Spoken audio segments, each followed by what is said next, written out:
প্রিয় ভক্তবৃন্দ, আপনাদের সকলকে জানাই আমার আন্তরিক প্রণাম ও ভালোবাসা। আপনি কি কখনো ভেবে দেখেছেন জন্ম জন্মান্তরের পাপ কি এই এক জন্মেই শেষ করা সম্ভব? অজান্তেই আমরা কত ভুল করি, কত পাপ সঞ্চয় করি, তার হিসেব কি সত্যিই কোনোদিন মিটবে? শাস্ত্র বলে এই মনুষ্য জন্ম অমূল্য। এই নশ্বর পৃথিবীতে আমরা এসেছি এক বিশেষ উদ্দেশ্য নিয়ে, জন্ম জন্মান্তরের পাপের বোঝা হালকা করতে। ভাবুন তো, তুলোর পাহাড়ের মতো বিশাল পাপের সঞ্চয়, যা যুগের পর যুগ ধরে জমে আছে শুধু একটি দেশলাই কাঠির স্ফুলিঙ্গের অপেক্ষায়। বৃন্দাবনের পরম পূজনীয় সন্ত শ্রী প্রেমানন্দজি মহারাজ ঠিক এই প্রশ্ন থেকেই শুরু করেছেন আজকের সৎসঙ্গ। তিনি আমাদের জানিয়েছেন সেই শক্তির কথা যা পাপের পাহাড়কেও ভস্ম করতে পারে। সেই গোপন শক্তি কোথায় লুকোনো আছে, কিভাবে আমরা তাকে জীবনে ধারণ করব, কি করলে পাপের বোঝা সত্যিই লঘু হবে। আজ মহারাজজির পবিত্র বাণীতে আমরা সেই গভীর সত্য জানার চেষ্টা করব। মনোযোগ দিয়ে শেষ পর্যন্ত শুনুন, হয়তো এই মনুষ্য জন্মই সার্থক হয়ে উঠবে। আপনারা দেখছেন বাংলা ভক্তিমূলক চ্যানেল কৃষ্ণ দর্শন। আমাদের পরিবেশনা যদি আপনার ভালো লাগে তবে একটি লাইক দিয়ে এবং সাবস্ক্রাইব ও শেয়ার করে আমাদের পাশে থাকবেন। মহারাজজি, জন্ম জন্মান্তরের পাপ এই মনুষ্য জন্মে কিভাবে শেষ হবে?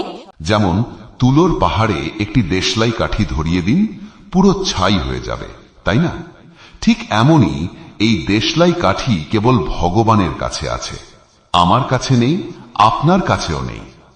ভগবান বলেছেন, সর্বধর্মান পরিত্যজ্য মামেকম শরণম ব্রজ, অহম ত্বাং সর্ব পাপেভ্যো মোক্ষয়িষ্যামি মা শুচঃ।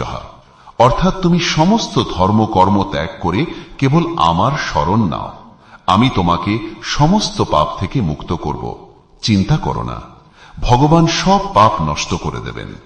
তাই আমাদের উচিত ভগবানের নাম জপ করা, ভগবানের নাম কীর্তন করা, ভগবানের দিব্য লীলার কথা শোনা, ভগবানের ভক্তদের সঙ্গ করা, আর সবার মধ্যে ভগবানের ভাবনা রেখে সেবা করা। তাহলেই আমাদের সমস্ত পাপ ভগবান নষ্ট করে দেবেন।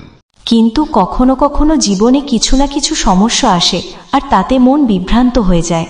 না, দেখো, মন তো সবারই এদিক ওদিক ছোটে, আর সমস্যাও কম বেশি সবার জীবনেই আসে। এটা শুধু আপনার একার কথা নয়। প্রতিটি সমস্যার সাথে লড়াই করার জন্যই আমরা মনুষ্য জন্ম পেয়েছি, পালানোর জন্য নয়। সবার কাছেই সমস্যা আছে, তা সে বাবাজি হোক বা গৃহস্থ, যুবক হোক বা বৃদ্ধ, নারী হোক বা পুরুষ, এমন কেউ নেই যার জীবনে সমস্যা নেই। কি ভাই, তুমি কি সমস্যাহীন? আমিও সমস্যায় আছি, তুমিও সমস্যায় আছো, কিন্তু আমি সমস্যার মাঝেও হাসি, আর তোমরা চিন্তায় ডুবে থাকো। সমস্যার মধ্যেও হাসি বজায় রাখার জন্যই এই মনুষ্য শরীর পাওয়া গেছে, আর তা তখনই সম্ভব যখন আমরা ভগবানের সাথে যুক্ত থাকব। যদি ভগবানের সাথে যুক্ত না থাকেন, তাহলে আপনি হাসতে পারবেন না, এটা নিশ্চিত জেনে রাখুন। কঠিন থেকে কঠিনতর বিপদ ও দুঃখের মধ্যেও যে হাসি মুখে এগিয়ে যায়, সেই তো মানুষ। যখন ভগবানকেও বিপদ ভোগ করতে হয়েছে, তখন আমাদের মানুষ হয়ে কেন তা ভোগ করতে হবে না? রামজির কথা একবার ভাবুন। সকালে রাজ্যাভিষেক হওয়ার কথা ছিল, আর সন্ধ্যায় 14 বছরের বনবাস পেলেন। যদি আমাদের এমন বিপদ আসে, তাহলে জীবন দুর্বিষহ হয়ে উঠবে।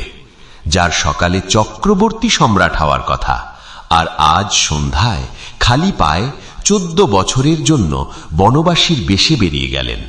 14 বছর কোনো গ্রামে যাবেন না, 14 বছর শুধু কন্দমূল খেয়ে জীবন যাপন করবেন, রুটি ডালও না। তাপ সবেশ বিশেষ উদাসী, 14 বরস রাম বনবাসী।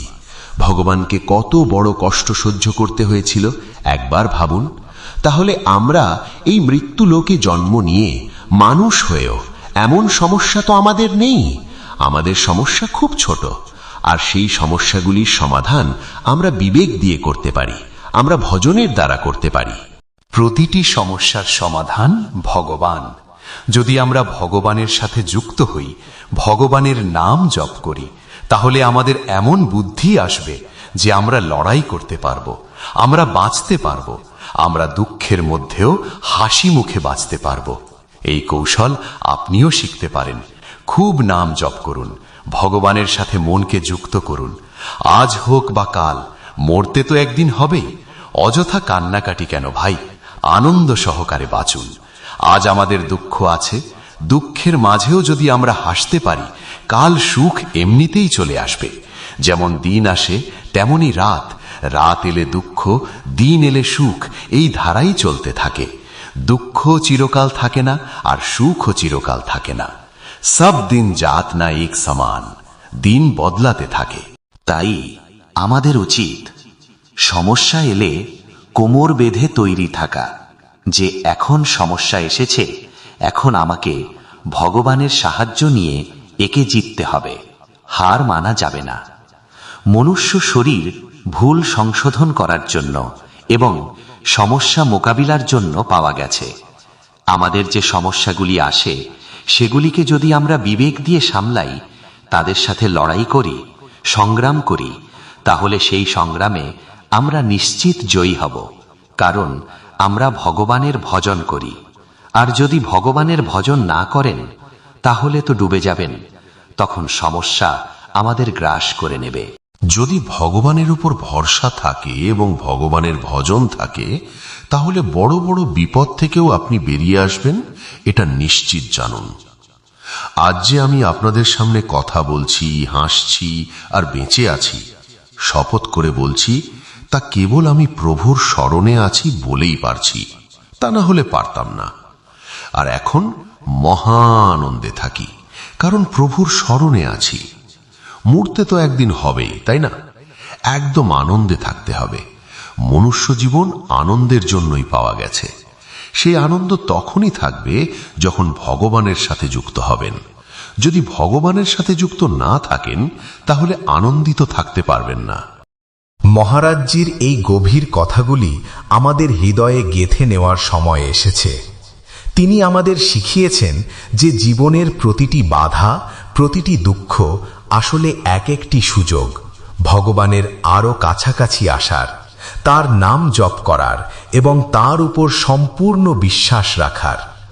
এই নশ্বর পৃথিবীতে দুঃখ কষ্ট আসবেই, কিন্তু তা থেকে পালিয়ে না গিয়ে বরং হাসি মুখে তার মোকাবিলা করার শক্তি আমরা পাব কেবল ভগবানের কৃপায়।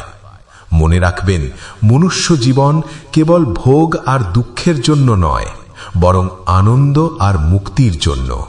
আসুন আজ থেকেই আমরা ভগবানের শরণ নিই, তার নাম জপ করি আর জীবনের প্রতিটি মুহূর্তে আনন্দের সাথে এগিয়ে চলি।